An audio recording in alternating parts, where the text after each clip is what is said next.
Bueno, pues entonces, sin más dilación, vamos a dar paso a la segunda mesa de esta jornada. En esta ocasión lo que vamos a abordar son los derechos individuales de los trabajadores, poniendo especial énfasis en los derechos de conciliación que ya han salido a lo largo de la conferencia inicial del profesor Tomás Sala. Para finalizar, el abogado de Cuatrecases que me acompaña a mi izquierda nos va a dar una visión práctica, Javier, perdón, que nos va a dar una visión práctica de todos estos derechos individuales desde su visión de abogado ejerciente, porque en ocasiones la teoría no acompaña a la práctica. Y sin robar más tiempo a los ponentes, dado que vamos un poquito con retraso, voy a dar paso en primer lugar a Jesús Laera Forteza, que es catedrático de Derecho del Trabajo y la Seguridad Social en la Universidad Complutense de Madrid, que tiene multitud de monografías de diversa temática, artículos doctrinales, libros colectivos, ha participado en numerosos proyectos de investigación nacionales europeos y además es consultor jurídico del despacho Abdón Pedrajas. En el día de hoy el profesor Laera va a tratar un tema clave en la regulación del trabajo a distancia, como son los derechos individuales de los trabajadores. Y sin robarle más tiempo a su intervención, le cedo la palabra, profesor Laera. Bien, gracias. Buenos días, agradecer en primer lugar a Ángela Adrián la invitación a participar en esta jornada, que siendo seguramente el primer acto presencial universitario, no deja de ser irónico que se dedique al trabajo a distancia. Es una de las consecuencias de la pandemia que va a cambiar muchas cuestiones, y una de ellas seguramente se está diciendo es el papel del trabajo a distancia en la organización del trabajo. Voy a poner sobre la mesa tres cuestiones. En primer lugar, y en diálogo con lo que ha dicho Tomás, el derecho o deber de trabajo a distancia. En segundo lugar, el papel del acuerdo individual. Y luego, en tercer lugar, diré algo sobre los derechos individuales de los trabajadores, en especial los derechos económicos, que quizás son los que tienen más incidencia. En relación con la primera cuestión, como ya la ha desarrollado Tomás Sala, pues simplemente reafirmar lo que él ha dicho. A partir de la delimitación de la Ley 10/2021 del 30% en 3 meses, divide la regulación en un trabajo regular estructural y un trabajo excepcional y regular, podemos decir. Dentro del trabajo estructural y regular opera ese principio claramente de voluntariedad del artículo 5, me remito a todo lo expuesto, y por tanto, de manera contundente, pues hay que decir que no existe un derecho del trabajo a distancia del trabajador de más del 30%, ni, por supuesto, tampoco un deber del trabajador de cumplir trabajo a distancia por encima del 40%. Eso se expresa en el acuerdo individual entre ambas partes, con las condiciones de reversibilidad que también nos ha explicado muy bien Tomás Sala en el marco del convenio colectivo o el propio acuerdo individual. Sin embargo, el artículo 5 abre la posibilidad legal o de convenio colectivo de articular un derecho del trabajo a distancia. Por tanto, habrá que ir observando la utilización de esa excepción por vía legal o por vía convención. Y en el trabajo a distancia excepcional o estructural tenemos que ver distintos supuestos. El primero es el de la pandemia, el de mayor aplicación práctica, donde la disposición transitoria tercera de la ley, del antiguo decreto ley 28, dice claramente que no es aplicable la norma legal, salvo en la cuestión de los medios, puesta a disposición de medios. Aquí se podría plantear que ya estamos ante una excepción legal de ese principio de voluntariedad, por la sencilla razón de que en el tiempo de pandemia no ha operado en ningún modo la voluntariedad. Lo que ha habido es órdenes directamente empresariales de trabajar a distancia que han sido respetadas por los trabajadores en el marco del artículo 8 decreto ley del artículo 5 decreto ley 8/2020, que daba preferencia al trabajo a distancia con esa cobertura legal.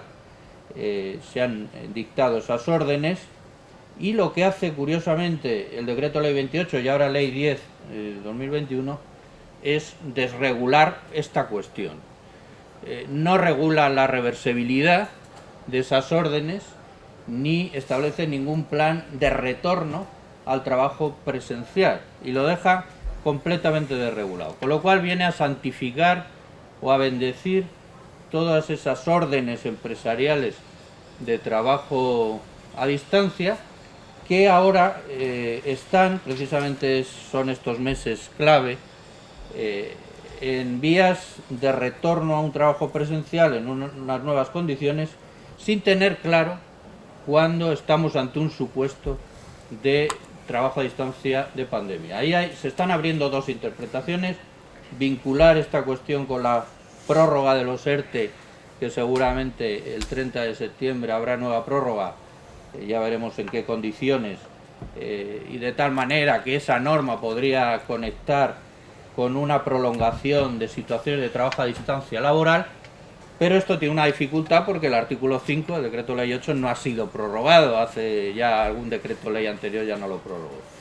Y hay otra vía que es la más directa, que es precisamente la de prevención de riesgos laborales, que tiene cierta base jurídica en la ley 2/2001, 2021, donde en el artículo 7, en el marco de prevención de riesgos laborales, se establece que si es necesario, por protección de la salud, tiene que haber trabajo a distancia, con lo cual ahí se convierte en un derecho del trabajador en protección de su salud, que también está por ver cómo se articula, porque tampoco hay una regulación clara, y que está planteando algunos problemas en el retorno.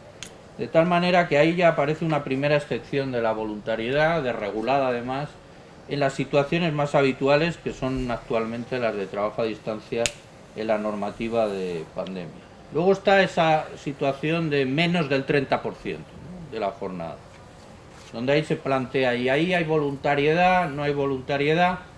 Bueno, llama la atención que en esta operación que se ha hecho, jurídica, se ha derogado el artículo 13.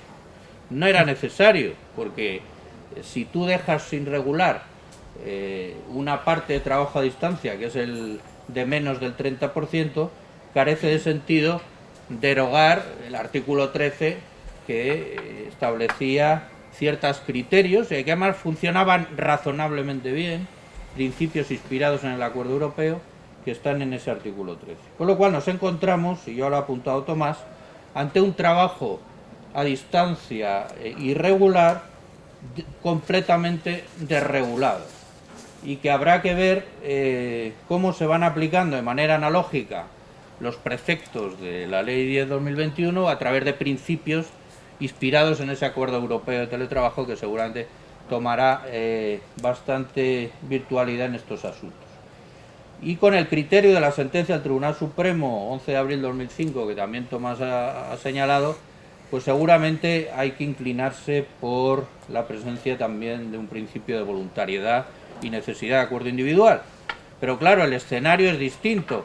Ya no hay un artículo 13 que apuntaba a esa voluntariedad, y además la regulación se concentra en jornadas de más de 30%, con lo cual hay un nuevo espacio para interpretaciones que entiendan que en el marco del artículo 41 cabría establecer procedimientos de trabajo a distancia de menos de 30%, porque la prohibición del artículo 41 solamente opera en trabajos a distancia de más del 30%, literalmente, con lo cual se abre un espacio ahí abierto de posible excepción legal de la propia voluntariedad, que está avalada por el artículo 5. Y luego aparece la cuestión de la conciliación familiar, que me remito a lo que va a decir Carolina, que no voy a entrar en esa cuestión. La segunda cuestión que quiero poner sobre la mesa, bueno, y luego el sector público, que lo va a desarrollar José María Gorlich, donde también el escenario es diferente, ¿no?, y donde ese principio de voluntariedad, él ya nos explicará qué alcance tiene, muy distinto del sector privado, ¿no? La segunda cuestión que quería poner sobre la mesa es el acuerdo de trabajo a distancia.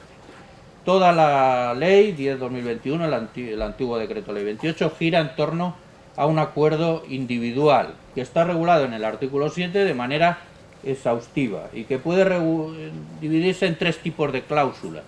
cláusulas de configuración del propio trabajo a distancia, cláusulas de condiciones económicas y laborales que ya van a regular algunos derechos individuales de los trabajadores en el propio acuerdo, y cláusulas relacionadas con la protección de datos y la seguridad informática.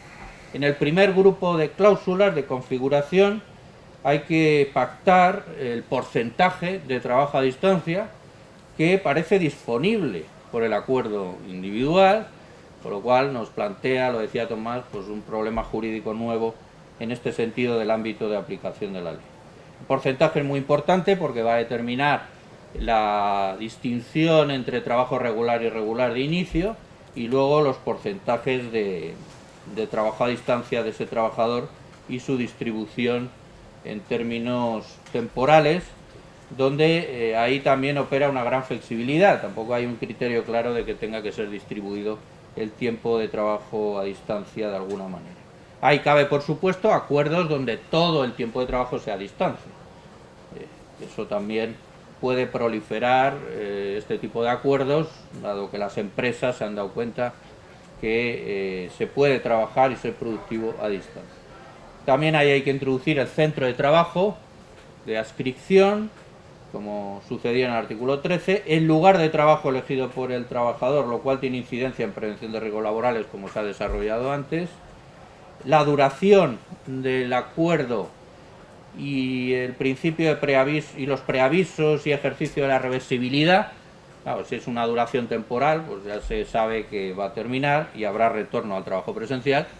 Si es una duración indefinida, habrá que regular la reversibilidad en el marco del convenio o del acuerdo, y los procedimientos técnicos en situaciones de dificultad de técnica que impida el normal desarrollo del trabajo a distancia, que como luego diré, plantea también algún tipo de problema. Son cláusulas de configuración muy importantes en el acuerdo individual que lo van delimitando.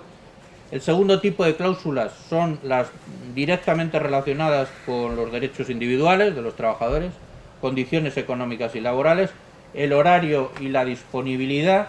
Llama la atención en este sentido que quede petrificado prácticamente un horario y unos sistemas de disponibilidad, a diferencia del trabajo presencial, pero es una exigencia del acuerdo individual. Y la gran cuestión, que luego apuntaré con más detalle, de los inventarios de medios, equipos y herramientas de trabajo a distancia, incluidos los consumibles y elementos muebles, así como la vida útil o el periodo máximo de su renovación, lo cual es una exigencia bastante amplia, porque se quiere incluso prever, no sé si es posible, la vida útil del equipo y además ponerlo en el acuerdo individual, cuánta vida útil va a tener el equipo de herramientas de trabajo a distancia. Aquí, bueno, pues la exigencia es un inventario que se irá reproduciendo en cada acuerdo individual. Y ello va unido con la enumeración de los gastos derivados del trabajo a distancia, así como su cuantificación en el marco de la propia negociación colectiva. Ahí hay que añadir los medios de control, que también resulta un poco extraño que se tengan que petrificar en un acuerdo individual cuando la remisión al ejercicio de poder de control del empresario en el trabajo a distancia se hace sobre una legislación general y sobre la propia Ley 3/2018 de protección de datos y derechos digitales, que en ningún momento habla de acuerdos individuales ni formalizar en un acuerdo individual los medios de control, con lo cual nos encontramos ante unas cláusulas que son muy exigentes y que van más allá de la legislación general en los principios de acuerdos individuales entre empresario y trabajador en materias de tiempo de trabajo o de ejercicio del poder de control dentro de los límites de la legislación vigente. Y finalmente hay cláusulas de protección de datos y seguridad informática, que también extraña que se tengan que incorporar a un acuerdo individual cuando son meras instrucciones de protección de datos y de seguridad informática que se podrían haber llevado a protocolos internos de la empresa, comunicados al trabajador, y que no necesitan ningún tipo de acuerdo individual, porque estamos hablando también de la aplicación de la Ley Orgánica 3/2018, que en este caso tiene suficientes criterios y que habla de de negociación colectiva, pero también en su defecto de protocolos unilaterales que en ningún caso se pide acuerdo individual, ¿no? Entonces, cuando uno examina la regulación del acuerdo individual, y así lo pude expresar en un artículo en el libro dirigido por Adrián Rodríguez Piñero del Congreso Online desarrollado el año pasado de trabajo a distancia, pues nos encontramos con una normativa que individualiza esta forma de trabajar a través de acuerdos individuales. Es verdad que con muchas remisiones a la negociación colectiva, como luego veremos, pero el instrumento jurídico es el acuerdo individual, el pacto individual, con lo cual estamos ante una individualización clara de esta forma de trabajar, que no era inevitable. Por ejemplo, en la normativa de conciliación familiar, como ahora se verá, el decreto ley 6/2019, que también incentiva el trabajo a distancia, lo hace sobre la base de procedimientos de negociación colectiva, y por tanto que fuera la negociación colectiva la que estableciera el cauce, y en su defecto se abre un procedimiento de negociación individual. Se podría haber establecido lo mismo, una especie de cauce colectivo, que las grandes empresas sobre todo sería mucho más útil que sumar, como va a pasar, miles de acuerdos individuales, y se podría haber articulado, yo creo que habría sido más razonable, un cauce colectivo de condiciones marco del trabajo a distancia, aplicables luego en cada caso con un consentimiento del trabajador, una especie de condiciones generales, ¿no?, de trabajo a distancia en la gran empresa, aplicables a cada trabajador, y cuando se firmara todo el trabajo a distancia, pues hacer un acuerdo individual mucho más exigente. Luego, esta normativa tiene una formalización excesiva que también va a tener consecuencias a la hora de implantar la modalidad de trabajo a distancia. Estamos hablando de muchas exigencias, ya lo he dicho antes, y de algunas cuestiones que no están en las reglas de un acuerdo individual aplicando legislación general, con lo cual el incentivo es nulo, ¿no? Yo creo que aquí hay una intención bastante clara de desincentivar el trabajo a distancia en un momento de transición de pospandemia, donde se experimentó mucho trabajo a distancia y se apuesta por fórmulas, y además desreguladas, porque ahí es todo lo contrario, ¿no? Ahí es de regulación, de 4+1, ¿no? Se quiere un modelo de 4+1, que es el que se está haciendo en las empresas por regla general en estos procesos de transición, y no hemos hecho, ni mucho menos, todo lo contrario, una normativa que acompañe una posible transformación de la forma de trabajar con más papel del trabajo a distancia. Es muy difícil cumplir estas exigencias, que además con el añadido artículo 8 de la rigidez de no poder modificar ese acuerdo individual, que ya ha apuntado Tomás, que es una excepción a las reglas generales otra vez. Es decir, aquí estamos hablando de un auténtico ordenamiento específico de excepción frente a las reglas generales, no se sabe muy bien por qué, que exige más acuerdos individuales, que expropia poderes empresariales que están en la legislación general, y todo ello va en la dirección de que en la pospandemia no haya un exceso de trabajo a distancia. Esa es la cuestión. Y finalmente, ya en lo que me queda, que son 3 minutos, apuntar algo sobre derechos económicos, ¿no?, económicos de los trabajadores en el trabajo a distancia. 4 cuestiones muy breves. El artículo 4, principio de igualdad retributiva, también muy confuso, que por cierto, la norma se hizo rápido, pero luego había una tramitación parlamentaria y no ha cambiado nada, ¿no? Esto degrada completamente las tramitaciones parlamentarias, ¿no? Es decir, una norma llena de defectos técnicos, inseguridad jurídica, ya no digo de las opciones políticas, que bueno, esto ya es otra historia, pero una norma llena de defectos técnicos se podría haber corregido en una tramitación parlamentaria. No se hizo deprisa, ¿no? No se hizo deprisa. El principio de igualdad retributiva, el artículo 4 es bastante confuso, porque por un lado dice los derechos inherentes al trabajo presencial y por otro lado dice todos, ¿no? Con lo cual crea una contradicción en el propio precepto. Yo creo que hay que mantener el criterio razonable de inherentes al trabajo presencial, lo cual genera cuestiones que no voy a entrar, puntuales, de complementos que puedan devengarse en trabajo presencial y no en trabajo a distancia, y al revés, que puedan devengarse en trabajo a distancia y no en trabajo presencial. Luego, la cuestión de cuando hay problemas técnicos, que es bastante surrealista.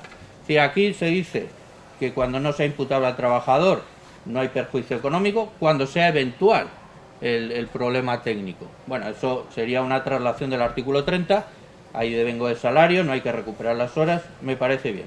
Pero luego hay que llevar al acuerdo individual los procedimientos para cuando sea un problema estructural, ¿qué pasa? Con lo cual, ahí parece que está fuera del artículo 41 otra vez, o fuera del ejercicio del poder de dirección, que hombre, si se cae la red durante una semana, pues qué más que haya que volver a presencia, ¿no? Es decir, otra excepción de toda esta legislación específica tan curiosa, ¿no? Y finalmente esta cuestión de los medios, equipos, herramientas y el abono de compensación de gastos, pues también nos sorprende la ley porque remite a la negociación colectiva, que además tiene una tradición escasísima en regular estas cuestiones.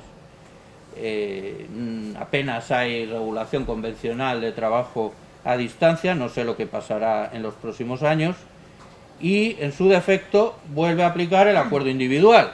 Como es previsible que no haya negociación colectiva en esta materia, volvemos a individualizar la cuestión de los medios, equipos, herramientas y el abono y compensación de gastos en su cuantificación.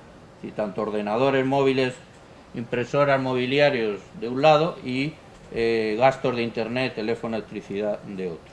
Y lo hace sin ningún límite, sin ningún tipo de alcance, sin ninguna delimitación, utilizando esa técnica de reenvío del legislador que se quita de en medio y lo remite todo a la negociación colectiva, y además lo hace quitándole a los que tienen el 30%, menos del 30%, que van a ser la realidad, ¿no? Estos del 4 más 1, a esos no les da esto, por lo cual tendremos otra vez que aplicar los principios de ajenidad, de dependencia, para darles en proporción a esta gente, que es la base de la gran mayoría, los del menos del 30%, pues que tengan derecho a un tanto por ciento proporcional de este tipo de gastos y la puesta a disposición de los medios, equipos y herramientas. Del resto de derechos individuales, pues no voy a decir nada porque son mera retórica, remisión a la legislación general, remisión a que las empresas tengan que hacer cuestiones, y no voy a perder el tiempo en la vacuidad normativa, ¿no? En definitiva, me parece que es una norma contraproducente con el tiempo en el que nos ha tocado vivir, donde seguramente la transición de la pospandemia podría haber sido un buen escenario para modernizar la organización del trabajo en clave digital y extender un trabajo a distancia con derechos de los trabajadores efectivos y con capacidad de las empresas, con flexibilidad para organizar esta forma de trabajar, pero se va a quedar en una operación seguramente vinculada más a la conciliación familiar, como ahora dirá Carolina, o a ese 4 más 1, que yo creo, por lo que he visto yo en mi experiencia también en el despacho, es lo que se va a aplicar una vez que se retorne de la pandemia, que tampoco está claro, porque lo han desregulado, cómo vamos a retornar al trabajo presencial, porque eso no ha importado, tampoco ha importado lo de los gastos de las millones de personas que han estado con trabajo a distancia, eso tampoco ha importado, por tanto, pues esto es lo que tenemos. Pues muchas gracias. Bueno, muchas gracias, profesor Laera. Ha quedado muy clara su posición crítica, Sí. y creo que compartida por la gran mayoría de la doctrina y de los que se tienen que enfrentar a su aplicación. Y además en un tema que ha sido fundamental en la negociación para las organizaciones sindicales y empresariales, como el tema de los gastos en el trabajo a distancia. A continuación va a intervenir Carolina Gala Durán, también catedrática en esta ocasión de la Universidad Autónoma de Barcelona. La profesora Carolina también goza de una larga trayectoria, tanto docente como investigadora, y además el pasado mes de octubre tuvimos la suerte de contar con ella para que nos hablara de la conciliación también, pero en la esfera del Real Decreto Ley 28/2020. hoy nuevamente nos acompaña para ver si se han producido avances y si no se han producido, pues ponerlo de manifiesto también en esta nueva Ley 10/2021. Y sin más dilación, le cedo la palabra a la profesora Ana Durán para que nos ilustre nuevamente sobre esta materia. Muchas gracias. Buenos días a todos y todas. En primer lugar, agradecer la invitación, la amable invitación para estar hoy en la jornada a Ángela y también a Adrián. Muchas gracias. Para hablar, tras esa primera visión de hace ya un año de qué ocurría con la conciliación en el Real Decreto Ley 28/2020, pues la verdad es que ya avanzo un poco la conclusión general, todavía más preocupada que en aquel momento respecto de la relación entre teletrabajo, igualdad y conciliación de la vida laboral, personal y familiar. Para organizar la intervención, lo que he hecho ha sido formularme 4 preguntas en concreto y luego ver qué ha ocurrido en este año y ver cómo se pueden contestar, en teoría o de una manera general y en algún caso más concreta, esas preguntas. La primera pregunta era ver que si ha cambiado algo en el texto legal en relación con las cuestiones de igualdad y de conciliación en concreto con la tramitación como proyecto de ley. Esa es la primera pregunta. En este caso, si comparamos el texto del Real Decreto Ley 28/2020 con la actual Ley 10/2021, vemos que los cambios en temas de igualdad en general y de conciliación han sido mínimos. Permitidme que os recuerde dónde está regulado ese tema y los cambios, que en realidad solo hay un cambio, pero bueno, por recordar el marco legal. El primer artículo que podría citar es el artículo 4.3 del Real Decreto y de la ley actualmente, que se refiere a igualdad de trato y de oportunidades y no discriminación, y aquí es el único lugar donde se ha introducido un pequeño cambio. Antes decía, las empresas están obligadas a evitar cualquier discriminación directa o indirecta, particularmente por razón de sexo, y lo que ha cambiado es que ahora dice, además, por razón de edad, antigüedad o grupo profesional o discapacidad de las personas trabajadoras que prestan servicios a distancia, asegurando la igualdad de trato. Este es un cambio que sí se justifica, lo podemos entender perfectamente, pero que no introduce en temas de conciliación de igualdad nada más allá.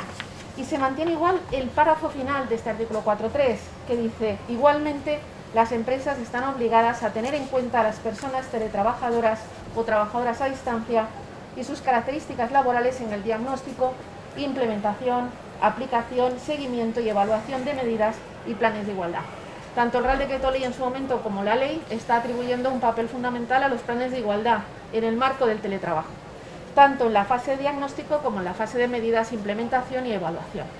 Aquí entonces me planteé qué han hecho los planes de igualdad en el último año en relación con esta referencia tan directa, que además luego se repite en otro artículo con posterioridad para acabar de remarcarlo. ¿Qué se ha hecho? A estos efectos se han analizado 30 planes de igualdad de los últimos a nivel estatal que aparecen en el registro de planes de igualdad para ver qué es lo que se decía en relación con los temas de teletrabajo. Aquí también recordar que en el Real Decreto 901/2020, posterior en fecha al Real Decreto Ley 28/2020, cuando se habla del contenido de planes de igualdad, también se cita algo el teletrabajo, pero se cita también muy poco, lo cual también es bastante discutible. Pues bien, ¿qué han hecho los planes de igualdad? Estos que he podido, que son una pequeña parte, hay muchos, como bien sabéis, en relación con este tema. Es fácil decir lo que han hecho nada, casi nada, es muy fácil, es una conclusión muy rápida, pero también un poco discutible y muy terrible. ¿Qué han hecho? Por ejemplo, lo que hacen como mucho aquellos que hacen algo, es decir, dentro de las listas de medidas de conciliación que existen ya en la empresa o que se propone como futuro en el marco del plan de igualdad, pues introducir el teletrabajo como medida de conciliación de la vida laboral y familiar. Y ya está, entre 300 medidas que se recogen dentro del plan de igualdad. O la mayoría simplemente dicen en el apartado de diagnóstico que ya había un plan de teletrabajo, un programa piloto de teletrabajo en relación con esa empresa.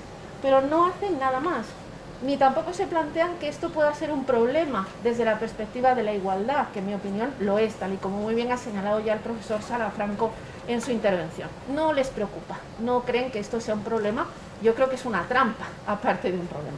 Por tanto, los planes de igualdad no es que se hayan creído de momento, probablemente no es que no se lo hayan creído, sino que igual no han visto la trascendencia que supone el teletrabajo en el fondo para el tema de la igualdad entre hombres y mujeres y el fomento de la corresponsabilidad.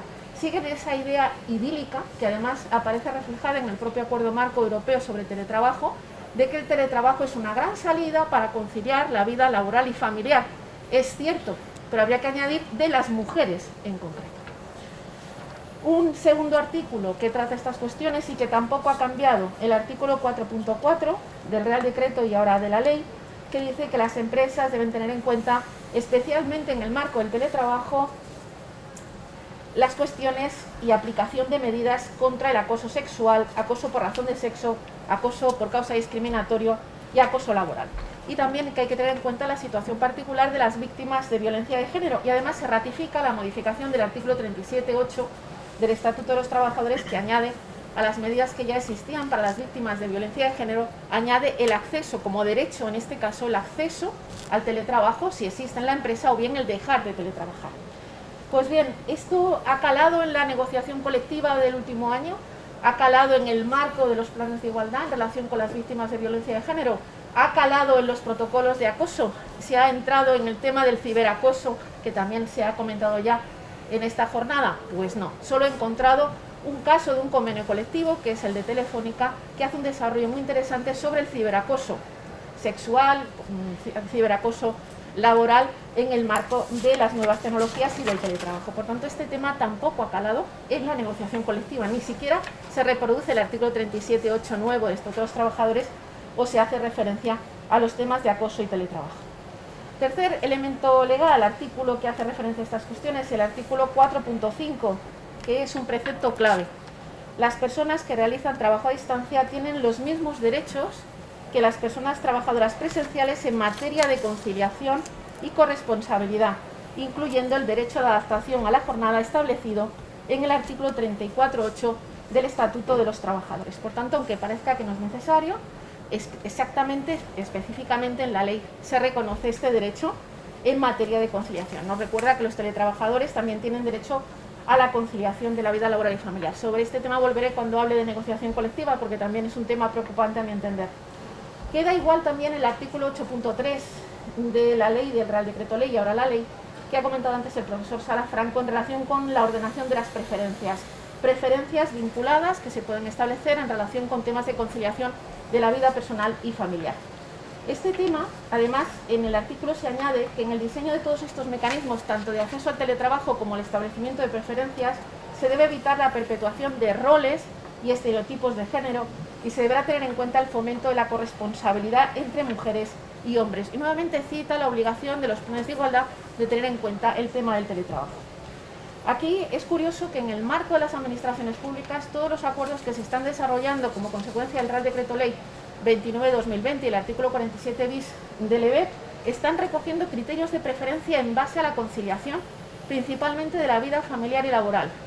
El tener que cuidar a un hijo menor o a una persona dependiente es un criterio de preferencia para acceder al teletrabajo en las administraciones públicas. En cambio del análisis de negociación colectiva que he llevado a cabo, solo hay un convenio colectivo, que es el caso de Telefónica, que establece estas preferencias. Es bastante sintomático. Hay una perspectiva distinta en el sector público y en el sector privado, que seguro que todos conocemos el motivo. Y también está muy claro, a mi entender, que no se está fomentando, a pesar de lo que dice la ley, no se está fomentando para nada la corresponsabilidad en el marco de la negociación colectiva, ni tampoco en el desarrollo del teletrabajo en la práctica. Y por último, respecto del marco legal, queda igual el artículo 23.1a, que establece una preferencia en términos de la negociación colectiva para aquellas personas que estén desarrollando unos estudios, que sería un motivo de conciliación personal. Sigue exactamente igual. No hay reflejo en la negociación colectiva que he valorado para esta ponencia sobre este tema, y queda igual el tema de la atribución de la competencia, el desarrollo en caso de reclamación en el marco de derechos de conciliación, en el marco del teletrabajo, la vía del artículo 139. Y también queda igual, aunque con algún matiz, la regulación de la jornada, del horario en el marco del teletrabajo en la nueva ley, y también el tema de la desconexión digital, que son también dos elementos importantes para garantizar la conciliación en el marco del teletrabajo. Según cómo tengamos establecido la jornada en el teletrabajo, los controles de esa jornada en el teletrabajo, eso hará que tenga mayor margen o menor margen para mi vida personal y familiar. Y también la desconexión digital, cómo se regule, afectará o no a la situación de conciliación de las personas teletrabajadoras. En relación con esta pregunta, ¿tendríamos que haber introducido algo más en la tramitación del proyecto de ley? ¿Haber recogido algún cambio en la ley? Yo creo que igual no. No creo que era necesario introducir más cosas, porque la clave lo tiene es cómo se traduce esto en la negociación colectiva, en el marco del teletrabajo. Yo creo que es un tema que la ley insiste en derivar a la negociación colectiva. Sabemos la importancia que tiene la negociación colectiva en nuestra materia. Por tanto, la segunda pregunta que me planteé fue: ¿qué ha hecho la negociación colectiva en temas de conciliación desde noviembre de 2020 hasta septiembre de 2021? Aquí he analizado los convenios colectivos del Boletín Oficial del Estado que regulan el tema del teletrabajo. ¿Cuáles serían rápidamente mis conclusiones?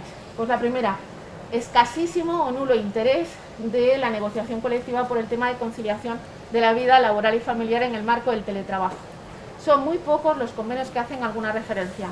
La mayoría son referencias de carácter genérico, mientras que son bastantes, y yo creo que es muy sintomático, los convenios que regulan otros derechos como la formación, aparece bastante, seguro que luego nos lo comentarán, o la promoción profesional de las personas teletrabajadoras, o los derechos colectivos, se reproduce en los convenios. En cambio, la conciliación no es interesante.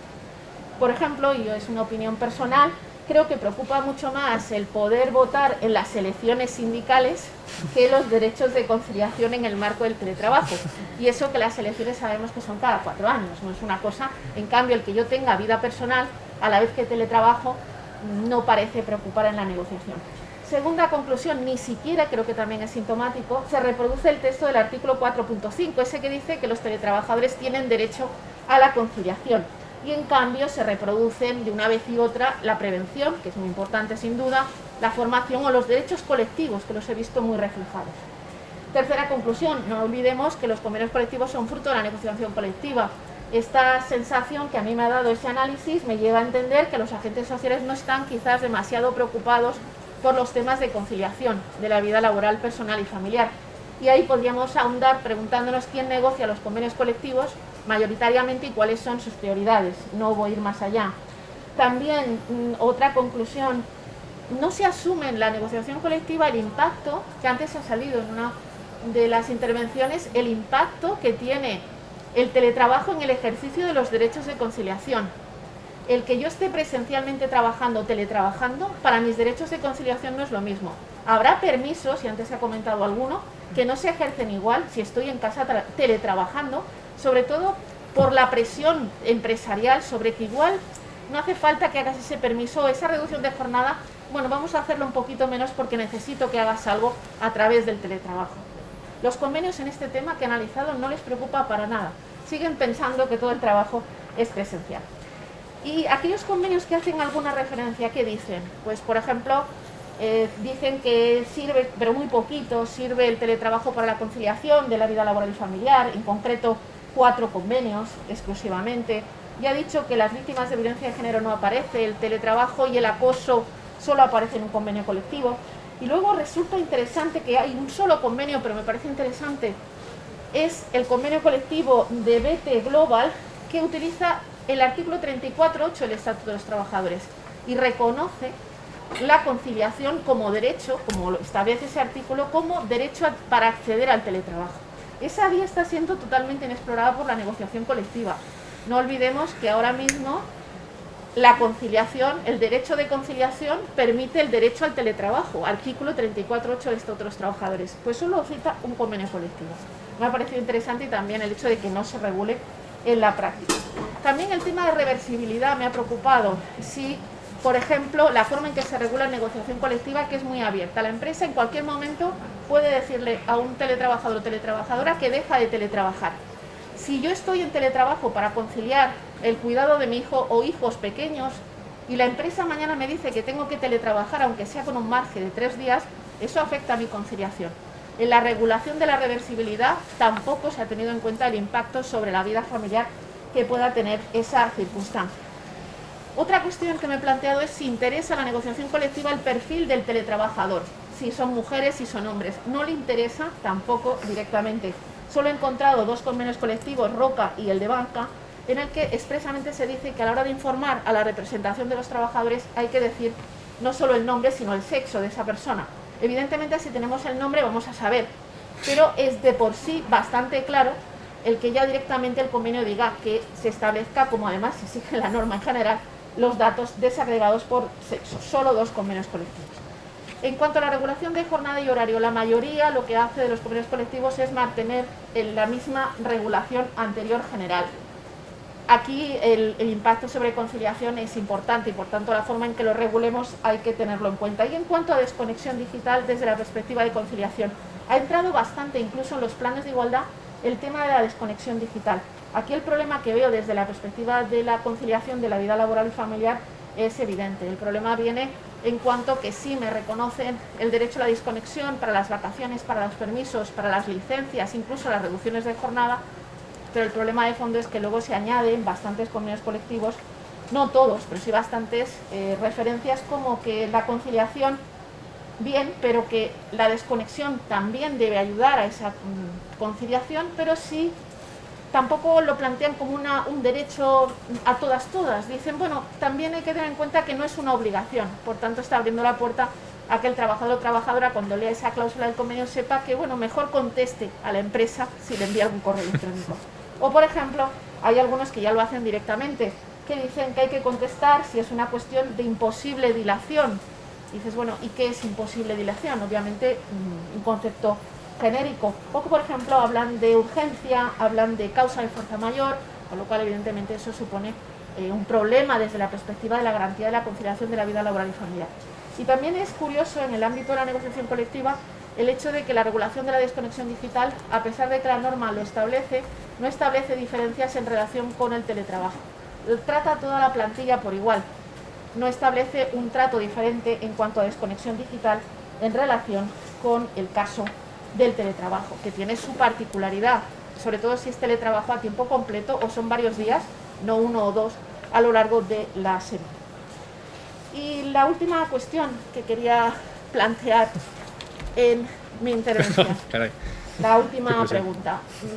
La norma, hemos visto los cambios, la negociación colectiva no le preocupa, y a mí sí me preocupa el que la negociación colectiva le preocupe muy poco el impacto sobre temas de conciliación y nada sobre corresponsabilidad. Los planes de igualdad, a pesar de lo que dice la ley sobre teletrabajo y el Real Decreto 901, tampoco entran, siguen en esa visión idílica sobre que el teletrabajo es una gran solución. Y la última pregunta, ¿para qué tenemos que preocuparnos sobre la conciliación? ¿Qué impacto tiene el teletrabajo desde la perspectiva de la conciliación? ¿Es neutro igual el teletrabajo? No lo es neutro, evidentemente. Ya lo comentaba muy bien el profesor Salafranco al principio. Esta vía o lo que está ocurriendo puede estar ocurriendo en la práctica, de hecho los datos nos lo ponen así de relieve, está ocurriendo, pues que ahora es más fácil, si ya de por sí antes las mujeres nos dedicábamos más a la labor de cuidado en casa, pues ahora todavía es más fácil porque podemos hacerlo con medios tecnológicos en casa a través de las nuevas tecnologías. Aquí he traído, pero no las voy a poner, seguro que habéis visto en la prensa la imagen, siempre me fijo en la imagen del teletrabajo y muchas veces es el caso, la última era una mujer de 50 y tantos años teletrabajando con su ordenador en el comedor a la vez que estaba su madre dependiente con 85 años al lado, estaban una aquí y otra ahí. O la imagen típica, porque es como más agradable quizás, de la madre con los niños alrededor jugando. O la imagen típica, aquello que aparecía al principio del señor que estaba en una videoconferencia y aparecía el niño, luego aparecía la mujer escondida sacando al niño de... O la imagen de la mujer joven que estaba teletrabajando en el comedor, su marido teletrabajando en el despacho, donde obviamente debía hacerlo, la mujer sentada y los niños alrededor jugando mientras ella estaba hablando por el ordenador. Y el amante. ¿Ha habido alguno de estos? Con lo cual, evidentemente, esa imagen nos dice cuál es el problema de fondo. Hay quien dice, cuando hablo de estos temas, me dice, yo estoy encantada de estar cuidando a mis niños con el teletrabajo. Eso es cierto, habrá un porcentaje, pero lo que no puede ser es que las condiciones laborales y la negociación colectiva nos lleven a olvidar que muchas veces ese teletrabajo es involuntario desde la perspectiva de que hay que cuidar a esos hijos, cada vez hay que cuidar más a personas dependientes y quien lo está haciendo son las mujeres. Acabo con una encuesta muy reciente del CSIC, seguro que la habéis visto, y la Comisión Nacional para la Racionalización de los Horarios Españoles. Se hizo entre diciembre de 2020 y junio de 2021, 4.400 personas entrevistadas, sector público y sector privado. Conclusión, el 89% de las personas entrevistadas cree que el teletrabajo es una herramienta que puede ayudar a la conciliación, pero el 72% considera que la carga doméstica está repartida igual o peor que antes de la pandemia, con lo que el teletrabajo no ha supuesto más corresponsabilidad. Las mujeres teletrabajan el doble que los hombres para atender a menores y dependientes a su cargo y está lejos, evidentemente, de servir para la corresponsabilidad. Y no olvidemos que el teletrabajo no es la mejor forma de desarrollar una carrera profesional porque tiene sus trampas en el desarrollo de la misma. Por tanto, a mí me preocupa el hecho de esta visión que puede suponer una vía, el teletrabajo, de consolidación de los sesgos de género en el mercado de trabajo. Por tanto, me preocupa el que esté pasando y que la negociación colectiva tampoco le preocupe particularmente este tema. Nada más, espero no... Perfecto. Gracias. Muchas gracias, profesora Gala. Yo creo que si antes el profesor Laer ha sido muy crítico con la regulación, en esta ocasión también le toca su parte a la negociación colectiva, que más adelante en la siguiente mesa también se verá. Y yo creo que lo ha definido usted muy bien, que estamos ante la trampa del trabajo a distancia desde el punto de vista de la conciliación y tenemos que tener eso en cuenta, sobre todo los negociadores. Y por último, para finalizar con esta mesa de derechos individuales, contamos con la intervención de Javier Solà Ortiz, Un placer. socio del área laboral en Levante y Baleares del prestigioso despacho Quatre Casas. Además de esta vertiente profesional con más de 20 años de experiencia, Javier Solà es también profesor asociado en el área de Derecho del Trabajo de la Universidad de les Illes Balears desde el año 2006. Y con ello, para no ocupar más tiempo, cedo la palabra a Javier Solà cuando quiera. Gracias, Ángela. Lo primero de todo, bueno, muchas gracias a la Universidad de Valencia por contar con nosotros, por contar con el despacho. Gracias, por supuesto, Ángela, por la organización y la moderación. Espero supeditarme a los 20 minutos clavados que mis dos antecesores en el uso de la palabra, pues desde luego han respetado. Adrián, un amigo, muchas gracias por contar conmigo y por darnos esta visión, y el resto de ponentes, sobre todo el profesor Sala Franco, a quien no tenía el gusto de conocer y que ha sido un placer, y es un placer tenerte aquí con nosotros. Yo voy a ser, espero que específico, breve y ejecutivo, como nos piden muchas veces sus señorías en los juzgados, pero también muy crítico, ¿no? Y creo que es mostrar sobre todo la dificultad que ha tenido la aplicación de la norma, ¿no? Y esto en los despachos lo vemos obviamente por la preocupación que ha generado en los clientes y que está generando, que es escasa, ya lo avanza. Ha habido una situación que yo creo que es el testeo que hemos tenido todos, que es la situación del COVID. Todos hemos tenido que ponernos a trabajar, especialmente, ya os digo que los laboralistas, ¿no? Y tengo ahí una compañera mía que es Amparo, que ha estado con nosotros en el despacho, igual que todo el resto de compañeros tremendamente presionados, en una situación completamente novedosa y de trabajo a distancia, de teletrabajo en este caso, ¿no? Nos hemos tenido que autorregular difícilmente y hemos demostrado que precisamente esa imperatividad, la que hablaba el profesor Sala Franco, es completamente y está siendo completamente nociva para aceptar esta nueva situación. Todas las empresas siguen y seguimos, está bien ponerse de ejemplo como despacho, en una situación de teletrabajo COVID, desregulado y sin cobertura alguna de costes, ¿no? Entonces, bueno, es verdad que hemos puesto sillas, hemos enriquecido todavía más a las empresas de paquetería y transporte urgente de mercancías, hemos trasladado sillas ergonómicas a todos nuestros colaboradores y hemos dotado de medios informáticos, incluso de un servicio de atención casi 24 horas telefónica por las incidencias que se podían plantear. Esto yo creo que nos lleva a una reflexión potente de lo que estamos comentando, lo que han comentado el resto de ponentes, de la situación que vivimos. Realmente se necesitaba en ese momento, precisamente creo que Ángela y Adrián, con toda la intención, BOE de 23 de septiembre de 2020, se necesitaba una regulación tan imperativa. Se está teniendo eco esta regulación en los convenios colectivos. Vemos que prácticamente en planes de igualdad, que es una novedad que ya ha tareado mucho a las empresas y ya de por sí lo han estado durante este último año y medio. La respuesta es no, y lo vamos a ver. ¿Por qué? Yo creo que porque los sectores no son manufactureros, no son fabriles, no hay una representación legal de los trabajadores prácticamente en ninguna empresa que está aplicando el teletrabajo. Me pongo otra vez nuevamente de ejemplo, los despachos, empresas de consultoría, empresas de servicios, son muy pocas. Vamos a ver convenios colectivos que están regulando esta situación desde el punto de vista de la cobertura de los gastos, que es lo que más importa. Ahora mismo la importancia mayúscula es el trabajador tiene un puesto, esto le está esperando, tengo unas maravillosas oficinas, no dupliquemos costes. ¿Para qué tenemos dos si tengo uno? Y veremos el segundo punto, consolidación.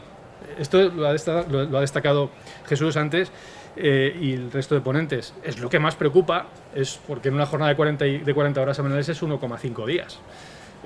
Ahora mismo tenemos asociados o asociadas en el despacho que llevan sin venir al despacho desde el 17 de marzo de 2020. Hay algún caso. Antes de levantar la situación COVID en el despacho, hemos preguntado uno por uno a los asociados cómo se sienten, si creen que es más productivo trabajar en el despacho es hacerlo en casa, si necesitan reuniones, si la creatividad fluye mejor trabajando en conjunto, sobre todo en tareas como la jurídica, ¿no?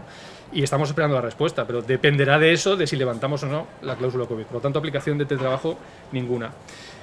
Vuelvo a decir, sectores no sindicalizados, donde lo que vamos a ver, y ya me avanzo un poco a lo que diré a continuación, es la primacía del acuerdo individual. Es lo que más le preocupa ahora mismo al cliente. Veremos que un porcentaje elevadísimo de las consultas que recibimos es relativo precisamente a la configuración del acuerdo y sobre todo la reversibilidad y la no consolidación del 30%, porque no nos podemos permitir en el sector servicios, en el sector administrativo, en el sector que puede trabajar desde casa, una prestación consolidada de teletrabajo, porque la cosa, vuelvo a decir, fluye poco y está poco regulada desde todos los puntos de vista. Solamente has mencionado el 34.8, sí que está siendo objeto de sentencias de momento de juzgados de lo social, que es el procedimiento específico que se aprueba por la norma, que es de única instancia. Dicho esto, yo creo que el teletrabajo se entiende como una auténtica commodity, es decir, no es, ya es un aspecto crítico que ha sobrepasado el propio texto de la norma, se entiende por las empresas como una propia commodity, donde hay un espíritu, como digo, subrayo, reacio a regular. Por lo tanto, el quesito en rojo, acuerdos individuales, es prácticamente un 70% de lo que estamos haciendo ahora en los despachos. Ahora os expongo un poco las cláusulas en las que estamos trabajando y que se traducen fundamentalmente a lo que he mencionado, de la falta de impedir, permitir la reversibilidad, de impedir la consolidación del teletrabajo, de regular los gastos y sobre todo, decíais también, cuestión importantísima, la fiscalización de la actividad de la persona trabajadora en su puesto, no solo desde el punto de vista del cumplimiento horario, de las posibles interrupciones que hay en la jornada, que ya ha habido sentencias al respecto, sino sobre todo del mal uso o uso desviado que se puede hacer de los datos propiedad, en este caso, de la empresa. Bien. Políticas de empresa, a raíz de esto sí, es un producto que nos cuesta mucho vender a los despachos, es de difícil venta, es como el plan de igualdad. Bueno, pero esto me lo vende una auditora con el plan de auditoría o me lo vende un abogado. Cuesta vender estos productos y son claves en la jurisdicción social cuando nos enfrentamos a un pleito donde ha habido un incumplimiento de este tipo y que se puede producir y se produce en casa. Hemos tenido supuestos de juego online desmedido, hemos tenido supuestos de pérdida de tiempo de trabajo, hay alguna sentencia, creo que es del Juzgado Social número 1 de Avilés, luego la menciono, donde se mide ya la productividad del trabajador. Se mide, no se puede despedir si te niegas al teletrabajar, no puede ser un argumento, pero sí puedo medir la productividad con meridiana perfección. Hemos tenido inspecciones de trabajo que nos han pedido registros horarios durante los ERTEs para ver qué hacían los trabajadores en casa, si se conectaban y realmente se respetaba la reducción de jornada que venía del ERTE. Políticas de empresa estamos haciendo, pero quizás sea la vía adecuada, dada la ausencia de regulación convencional que veréis que es prácticamente nula o escasa en la dinámica, al menos de la situación de teletrabajo. Y algo que lo he puesto aquí, que es teletrabajo internacional. Esto sí que está preocupando a los clientes, porque ha habido muchas situaciones, sobre todo clientes del despacho, de trabajadores, y es un trabajo que dominas tú, Adrián, les ha visto sorprendidas la pandemia en Tailandia trabajando para España. O el trabajador o trabajadora que le sorprende la pandemia en los primeros días donde todos podíamos o se podían marchar, había una moratoria, pues para irse a Alemania a seguir trabajando. Bueno, esto ha generado la necesidad de que aquellos trabajadores y trabajadoras que estaban prestando servicios deslocalizados, pues quieran seguir allí o quieran volver, y esto ha ocasionado numerosas consultas que ha ocasionado más la necesidad de contar con un grupo de trabajo específico dirigido por el profesor Luque, que todos seguro que conocéis. Yo creo que es recordar cosas, ¿no? ¿De dónde viene esto? El acuerdo individual digamos, ya tenemos modelos de acuerdos individuales, ya trabajamos con este tipo de acuerdos, es, digamos, la base del asesoramiento, lo que se está traduciendo ahora mismo en la aplicación de la norma, que yo estoy de acuerdo que la tramitación parlamentaria es absolutamente escasa, nula, porque solamente ha corregido las sanciones y no se ha aprovechado para corregir determinadas disfunciones que todos pues conocemos y se han ido mencionando. No es una condición más beneficiosa el hecho de haber, ¿no? Y esto lo destacamos por aquí, el hecho de haber estado teletrabajando y querer pretender la consolidación ya de por sí por la situación de COVID del trabajo. Esto es importante porque es lo que más, como veis abajo en las cláusulas, es lo que más estamos regulando. Cláusulas que regulan siempre, en este caso las condiciones laborales, eso es lo que más preocupa, la disponibilidad, sobre todo la ley obliga a que haya una relación de bienes que se pone a disposición de la persona trabajadora. Esto es clave porque forma parte del coste y forma parte del uso de los medios que el trabajador pone a disposición o que la empresa pone a disposición del trabajador, y es algo que estamos recomendando y se están haciendo este tipo de inventarios que forman parte casi del pack teletrabajo, ¿no? Que entrega la empresa cuando se va a marchar el trabajador o la trabajadora a su domicilio. Por cierto, creo que el accidente en itinere no se ha contemplado desde el lugar de trabajo hasta la cocina, ¿no? Puede haber un viaje, ¿no? al jardín, o ver, esto se va a plantear, desde luego que sí. Yo estoy muy de acuerdo con lo que comentabais, en que me parece auténticamente disparatado pretender que se deba obligar, y si es posible, a la presencia de los servicios de prevención a través de sus técnicos en el domicilio del trabajador, por una cuestión axiomática, ¿no? que todos conocemos y que está regulada en nuestra Constitución. Seguridad informática, cláusulas de confidencialidad, cláusulas de respeto de las tecnologías en cuanto a su uso y posible uso malicioso. ¿Qué me llevo de la empresa? Muchas veces nos encontramos con problemas como, oye, le vamos a entregar un pendrive al trabajador con cierta documentación, no me funciona la wifi, tengo que llevármelo al disco duro. Nos encontramos con problemas importantes de confidencialidad que se resuelven o se tratan de resolver a través de los acuerdos individuales a los que nos llama la ley, ¿no? La importancia de la duración y la vigencia. El cliente insiste mucho en que, vuelvo a decir, desde esa premisa inicial de que estamos ante una expectativa que no está, bueno, mejor dicho, ante una obligación que no está creando demasiadas expectativas, lo que quieren las empresas en caso de solicitud, regular su duración y que haya, y esto es clave, una regulación sobre la reversibilidad, incluso cuando existan determinados incumplimientos por parte de los trabajadores, por ejemplo, en materia preventiva, ¿no? Cuando alguien pues, no respete las prevenciones o las circunstancias, por ejemplo, de trabajo de tipo ergonómico, cuando haya una sobreexposición, cosa que es muy complicada, y ya lo decimos, sobre todo de fruto de lo que ha ocurrido en la pandemia, que prácticamente pues, no había jornadas ni días ni libres, ni días festivos, ni nada parecido. Veis esta sentencia del Juzgado de Madrid que os traigo del 4 de Madrid, una sentencia a distancia, que entiendo estará recurrida, pero que ya declara procedente el despido de un trabajador por una disminución continuada y voluntaria del rendimiento en situación de trabajo a distancia. Por esa medición de su rendimiento que ya se puso de manifiesto a través del Real Decreto publicado en mayo del 19, cuando existió la nueva obligación de medir la jornada de trabajo. Bien, todo esto ya lo hemos mencionado. Obviamente se incluye la posibilidad y las empresas nos demandan la necesidad de regular la flexibilidad horaria que pueda existir dentro del contrato de trabajo a distancia, el contrato de trabajo que se crea, porque es realmente casi un auténtico contrato de trabajo que regula mucho más que los genuinos o el contrato inicial que pueda tener el trabajador. Esto tiene más regulación y es más imperativa nuevamente. El 34.9 se ha mencionado mucho, el 34.8, que es claramente, ya hay pleitos o jueces de instancia que han obligado a imponer el teletrabajo en determinadas situaciones solo porque hay una necesidad de conciliación, que hay que ir a ver al juez de lo social, no está dentro del plan de igualdad, hay que ir a ver al juez de social y que permita la situación de teletrabajo bien ponderada, pero que en estos casos se acepta. Pero el 34.9 obviamente también. Esto ha dado mucho dolor de cabeza a todos los clientes, se ha olvidado relativamente, pero ha habido una dificultad de cómo medir la duración de la jornada. No sé cómo voy, Ángela. Seguramente me extenderé. 12 minutos. Bien, perfecto. Vas bien. Bueno, entonces, estamos aconsejando que desde luego las mejores opciones, que son las que en su día seleccionaron las empresas para poder medir la jornada de trabajo, se trasladen directamente a este contexto, y fue dificultoso la introducción ya a partir de mayo del 19, pues todavía mucho más cuando pues ha habido una imposibilidad de acceso a determinados servicios durante la pandemia y no ha habido capacidad para instalar determinados programas. Ha habido mucha demanda también de este tipo de servicios por parte de las entidades de software. Nosotros tenemos partners que instalan y que nos llaman a nosotros para regular este tipo de aplicaciones y han ido auténticamente desbordados, pero sí se aconseja que ya en el pack, como decimos nosotros, el pack traslado a tu domicilio, tengas también una herramienta informática ya predeterminada y utilizando. Nosotros sabéis que los despachos de abogados medimos los tiempos y eso cada vez va evolucionando más. Tenemos herramientas específicas que miden no la jornada, y que no me escuche muy alto ni nadie al desprecio, pero medimos al menos el tiempo que utilizamos y son herramientas que desde luego están utilizadas dentro de nuestro trabajo diario, ¿no? Bueno, y luego algo que es clave, ¿no? Que es al final, lo pongo al final, y entiendo que lo pasaréis a los asistentes. Bueno, lo que he dicho, la autorización del cambio locativo.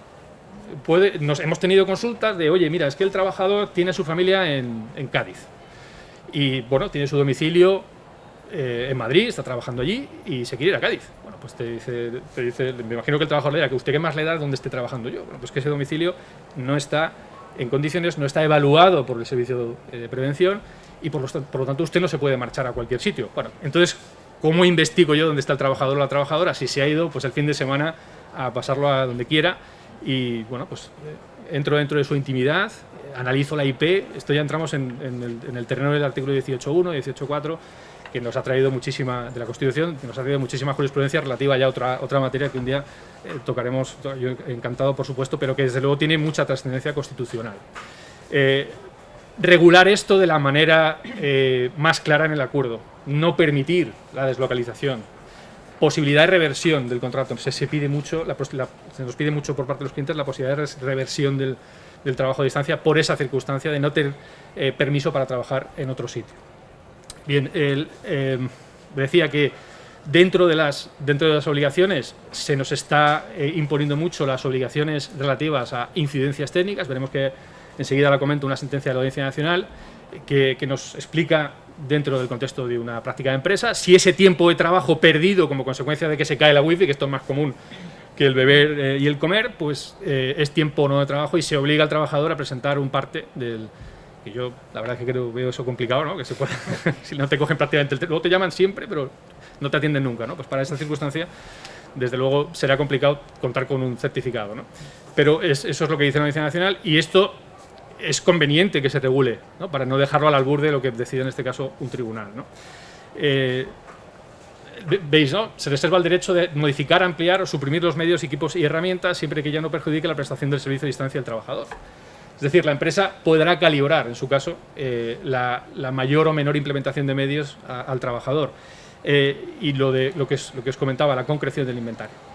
Porque va a haber en muchas ocasiones donde no va a ser necesario un despliegue de costes tan alto como el que presumimos. Otra cosa nueva, se avanza en la noticia de abajo, que pongo no se ve nada, pero lo que se habla es de la cotización de los elementos informáticos y de puestos que tienen un coste, informáticos, teléfonos móviles, puestos a disposición del empresario. Yo he aprovechado el coste de todo esto que nos ha llevado a los ERTEs para tributar y tener que cotizar además por estos elementos, lo cual es un nuevo elemento disuasorio para evitar que existan situaciones de teletrabajo. Bien, la compensación de gastos, lo comentaba Jesús antes, es lo único que estamos viendo en negociación colectiva que se prevé y vemos de qué forma. Como sabéis, la norma habla de gastos directos, no indirectos. Comentaba el profesor Salafranco si la cobertura de gastos indirectos, cuando entró en vigor la norma y la analizábamos, bueno, pues nos podíamos volver absolutamente locos para comprobar si el trozo de aire acondicionado, perdón por la expresión, que utiliza el trabajador en ese momento, lo tiene que poner la empresa si es que tiene aire acondicionado, porque puede generarse la situación de que el centro de trabajo no lo tenga y aguantemos temperaturas muy altas y tengamos un problema ya de otro tipo de prevención, como comentábamos antes en la otra mesa. La cobertura de la electricidad, la cobertura del coste de alquiler, ¿no? Esto nos lo llegamos a plantear y entras dentro, yo creo que de una esquizofrénica regulatoria que la hemos simplificado en este tipo de acuerdos. Las fórmulas de cálculos, el cálculo que estamos viendo en la compensación de gastos en negociación colectiva, en acuerdos de empresa, en acuerdos, lo estamos viendo más en acuerdos de centro de trabajo, con representación de centro de trabajo, porque vuelvo a decir, es muy raro que en muchas empresas que tienen una gran parte del sector fabril o que manufacturan, que no pueden tener acceso al trabajo, parte de la representación de los trabajadores no tienen idea de lo que pasa en las oficinas, por lo tanto dejan esa labor a la parte más administrativa. Regulación de convenios colectivos, en este caso, donde hay acuerdos, tenemos bastante poco en materia de pago de gastos. Veremos ahora en qué puntos. Donde no hay regulación y todo se produce por el intercambio de la factura del trabajador, realmente escasos, porque ya das la posibilidad de que el trabajador tenga la capacidad de regular esos gastos, o que haya un abono de un importe fijo. Os traigo simplemente unos convenios para que los podáis ver. Convenio de banca y convenio de cajas de ahorro sí que ha regulado esta dotación de medios más un importe fijo a cargo de la empresa y se ha quedado allí. Convenio de grandes almacenes lo mismo, convenio financiero del Corte Inglés lo mismo, remisión al acuerdo individual, que es ese 60%, casi 70% de intervenciones que tenemos en los despachos, convenio de pastas alimenticias, el convenio de Nokia, convenios, si me permitís, de salón, o de moqueta, ¿no? Donde no hay grandes problemas regulados, directamente se remiten al acuerdo individual por la influencia que tiene además la empresa y el tipo de trabajadores de los que estamos hablando. Y solo dotación de medios hemos encontrado Radio Televisión Española y el convenio ya citado por Carolina de Telefónica. Os he puesto algunas sentencias que repaso muy brevemente sobre la licitud de abonar el plus transporte. Obviamente se ha planteado ante la Audiencia Nacional diversos conflictos que vienen de prácticas de empresa, de la regulación de este tipo de cuestiones. Dependerá de la conciliación. Se ha suscitado si se podía suprimir durante la pandemia. Conocéis una sentencia que ya dio bastante que hablar. El asunto de la desconexión de 10 de mayo de 2021 de la Sala Social de la Audiencia Nacional, que previó esta situación y que daba la carga o que otorgaba la carga de probar esa desconexión y su duración al trabajador. Y algunas sentencias, yo destacaría lo que se está haciendo en la práctica, es el llamado hot desk en las consultoras, en los despachos.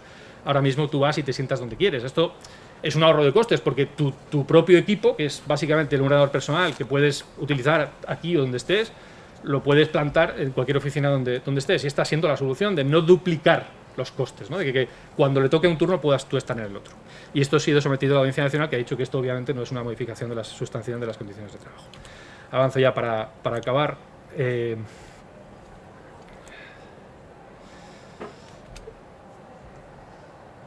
ticket de comida es básicamente lo mismo. Os dejo unas sentencias también recientes de diciembre de 2020, de marzo del 21. Dependerá de la consolidación y si la empresa abonaba ya casi sin distinción para no comer o no los tickets de comida.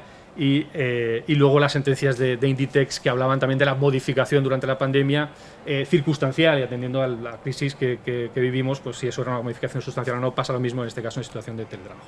Y ya termino con esta breve reflexión, que es la problemática que sí nos está dando mucho que hablar, que es una problemática no regulada, en la que los despachos de abogados estamos invirtiendo mucha materia gris en solucionar este tipo de problemas, porque se dan esas necesidades de las que hablamos. Aquí solo disponemos de la directiva, de momento, para el trabajo que llamamos inbound, es decir, trabajadores que prestan servicios aquí para otras empresas que se desplazan circunstancialmente. Se habló, y ahora sí que termino, a sacar la roja y ancla, sí que termino, se habló de que España podía ser un buen destino de teletrabajo. La pregunta final es, o para teletrabajar, para que la gente, como pasa por ejemplo en países como Indonesia, en concreto Bali, es un lugar conocido porque se desempeñan muchas labores de teletrabajo y va mucha gente de cualquier parte del mundo allí. ¿Es España un lugar idóneo para esta práctica? Yo creo que con esta regulación, creo que convenimos todos, absolutamente no. Es una oportunidad que creo que se pierde completamente y esperemos que, bueno, no sabemos si por la práctica, no sabemos si por alguna modificación posterior se termine por solucionar. Muchas gracias por todo, gracias por vuestro tiempo y a vuestra disposición para cualquier comentario. Gracias. Muchas gracias, Javier Solá. Siempre es útil tener una visión práctica de cómo los abogados y cómo las empresas están intentando aplicar esta normativa reciente y que está todavía un poco en el aire. Y para finalizar, como vamos con bastante retraso, una pregunta antes de dejar unos minutitos de descanso. ¿Alguien tiene alguna duda o pregunta para plantear a alguno de los ponentes? Ya estamos un poco cansados a estas alturas. Pues hacemos 5 minutitos de descanso para no retrasarnos mucho y hay 35, 36. Como mucho 10 minutitos de descanso para que dé tiempo a un café. Hay 40, nos vemos por aquí. Gracias.